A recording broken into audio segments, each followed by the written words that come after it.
Assalamualaikum warahmatullahi wabarakatuh. Waalaikumsalam warahmatullahi. Alhamdulillahi wa kafa, wassalatu wassalamu ala nabiyyina Muhammadin al-Mustafa wa ala alihi wa ashabihi ahli sidqi wal wafa. Qala Allah Ta'ala fi kitabil karim, a'udzu billahi as-sami'il 'alim minasy syaithanir rajim. Bismillahirrahmanirrahim. Laqad anzalna ilaikum kitaban fihi dzikrukum afala ta'qilun. Sadaqallahul azim wa sadaqa rasuluhun nabiyul habibul karim wa nahnu ala dzalika minasy syahidin wa syakirin walhamdulillahi rabbil alamin. Jemaah yang mulia, kita senantiasa bersyukur pada Allah. Kita memasuki 10 hari terakhir di bulan Ramadan, di mana hari-hari kita berupaya untuk menghidupkan 10 hari terakhir untuk meraih Lailatul Qadar dan mengikuti syariat Nabi, yaitu beriktikaf di masjid-masjid yang kita muliakan. Semoga kesehatan, kesempatan senantiasa diberikan kepada kita.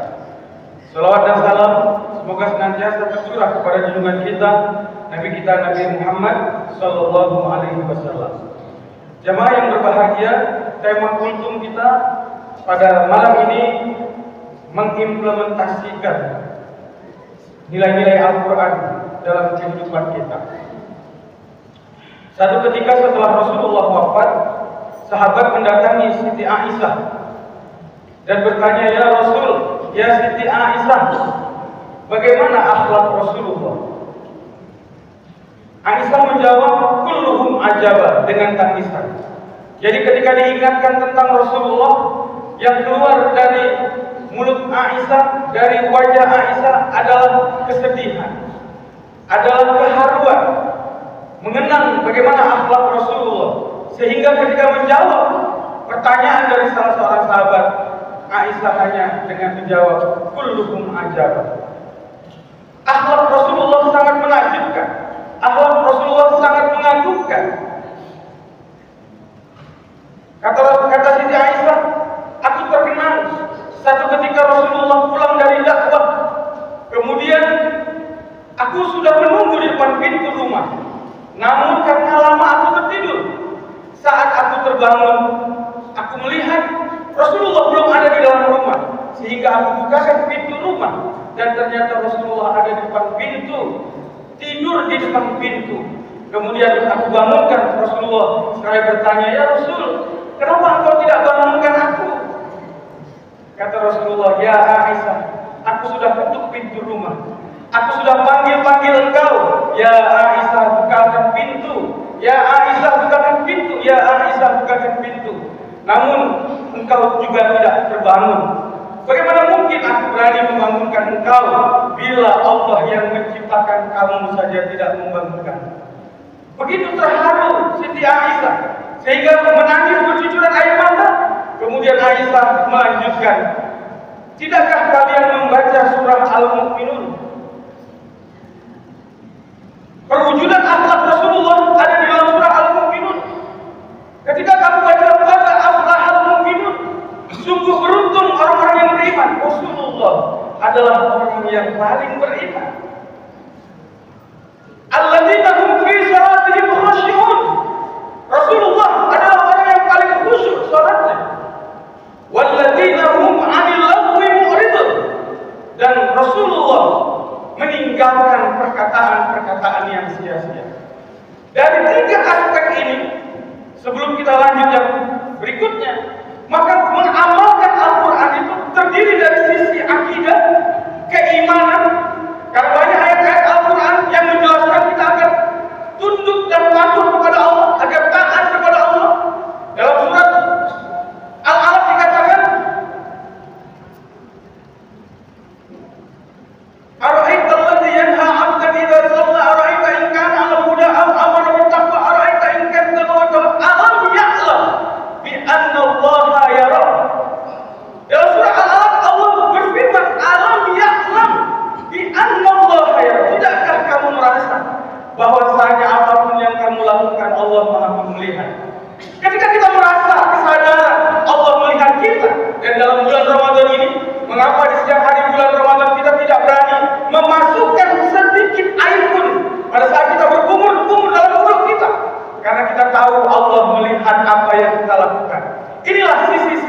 gimana?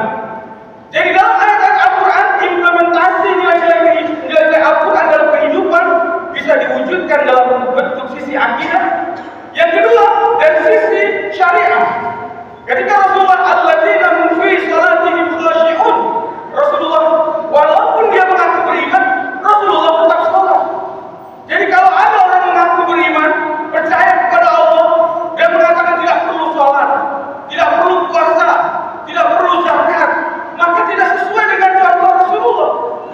Jadi seberiman-imannya Rasulullah tetap menegakkan sholat. Seberiman-imannya Rasulullah tetap melaksanakan haji. Seberiman-imannya Rasulullah tetap membaca Al-Quran. Jadi tidak meninggalkan pada sisi-sisi syariah. Dan ketika Rasulullah kita baca walladzina hum 'anil lagwi mu'ridun, Rasulullah menunjukkan bahwasanya di dalam Al-Quran itu kita harus mewujudkan akhlak kita.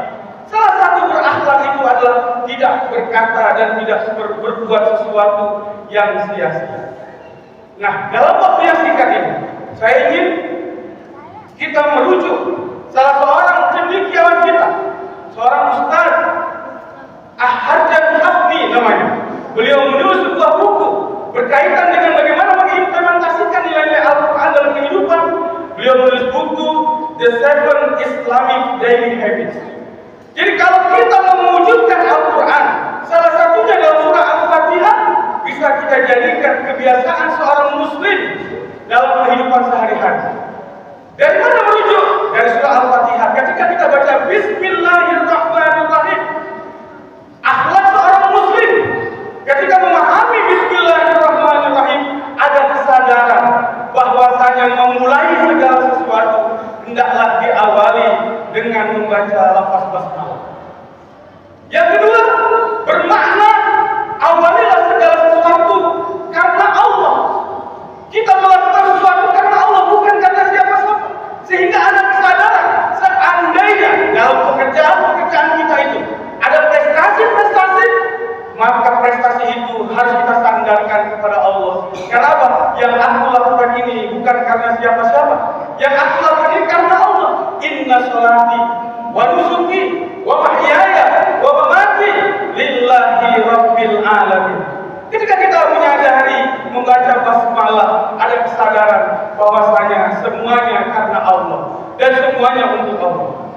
Yang menarik, kaum muslimin jamaah yang berbahagia, saudara-saudara kita di Uzbekistan, mereka menyadari segala sesuatu bukan hanya membaca basmalah, tapi bacalah Al-Quran. Ketika mereka mau memasak, mereka bacakan surah Al-Alaq. Mereka mau memasak, bacakan surah Al-Kautsar. Mereka membaca Al-Quran, mau memasak, membaca surah Al-Ikhlas. Kenapa? Mereka ingin ayat-ayat Al-Quran yang dibaca itu juga menyerap dengan sekitar lingkungan yang ada di sekitar. Mereka berharap, kenapa? Ayat-ayat Al-Quran itu memiliki efek yang ajaib, yang barokah. Dalam bahasa kita sering disebut dengan ada keberkahan di situ. Jadi tidak hanya membaca basmalah, tetapi bagi kita semua ketika mulai bekerja, bila membaca Al-Quran terlalu berat, bacalah surat-surat pendek ini. Boleh inna a'tainakal kautsar, boleh baca wal asr, boleh baca liila fi Quraisy. Kenapa? La aqulu alif lam mim harfun walakin alif harfun lam harfun mim harfun. Jadi membaca satu huruf itu ada keberkahannya. Dan Allah melipat gandakan khususnya di bulan Ramadan. Jadi ketika ibu-ibu memasak sahur, makanan sahur, memanaskan masakan sahur, menyalakan kompor, awalilah dengan basmalah dan diikuti dengan inna a'tainakal kautsar, atau baca qul huwallahu ahad, atau baca iqra bismi rabbikal ladzi khalaq. Jangan pernah putus lisan kita dari senantiasa membaca Al-Quran.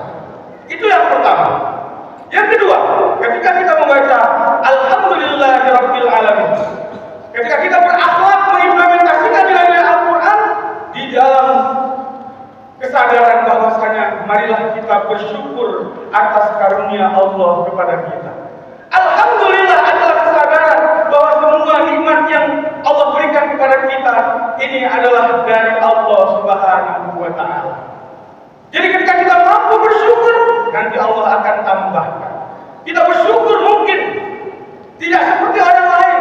sahur kita hari ini masih ada makanan yang kita makan. Kalau kita lihat saudara-saudara kita di tempat lain, bahkan hari ini saudara-saudara kita di Gaza, yang katanya sudah gencatan senjata, dalam keadaan tidur, dalam keadaan puasa mereka diserang. Bahkan ada ibu-ibu yang menangis, anak saya meninggal dalam keadaan lapar, anak saya meninggal dalam keadaan haus, anak saya meninggal dalam keadaan tertidur. Hari ini kita masih bisa makan, hari ini kita bisa minum, hari ini kita masih bisa tertidur dan terbangun. Saudara-saudara kita di tempat lain, jangankan terbangun, jangankan makan, jangankan minum, untuk ibadah saja mereka sudah tidak mampu lagi, karena ada orang-orang jahat yang senantiasa menghantui mereka. Karena itu kita bersyukur kepada Allah, di tempat-tempat kita hari ini kita masih bisa melaksanakan ibadah dengan mudah. Sementara ada saudara-saudara kita di tempat lain yang mau beribadah saja sangat susah, sangat sulit. Saya baru pulang dari Hongkong, melaksanakan dakwah safari Ramadan. Banyak saudara-saudara kita kaum muslimin harus makan saja mereka harus dipaksa dengan tuannya, dengan makanan-makanan yang haram. Mau sholat saja mereka harus di toilet.